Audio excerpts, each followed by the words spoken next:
السلام علیکم ورحمۃ اللہ وبرکاتہ۔ امید ہے کہ تمام ساتھی خیر و عافیت سے ہوں گے، اور دعا ہے کہ اللہ رب العزت آپ تمام دوستوں کو یوں ہی خوشحال رکھے، آمین۔ میرے دوستو، قربانی کا گوشت کب تک رکھ کر کھا سکتے ہیں؟ کیا محرم کی پہلی تاریخ آتے ہی قربانی کا گوشت استعمال کھانا حرام ہو جاتا ہے یا نہیں؟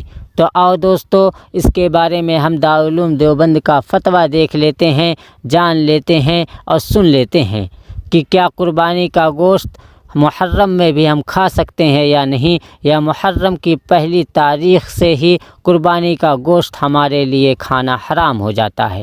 سوال: قربانی کا گوشت ہم کب تک رکھ کر کھا سکتے ہیں؟ کیونکہ ہم نے اکثر یہ سنا ہے کہ یہ گوشت یعنی قربانی کا صرف محرم کی پہلی تاریخ سے پہلے ہی کھا سکتے ہیں، ورنہ اس کے بعد یہ حرام ہو جاتا ہے۔ اس کے بارے میں بتائیں کہ کتنی مدت تک قربانی کا گوشت ہم رکھ کر کھا سکتے ہیں؟ جواب: بسم اللہ الرحمن الرحیم۔ قربانی کا گوشت جتنے دن بھی رکھ کر کھانا ممکن ہو کھا سکتے ہیں۔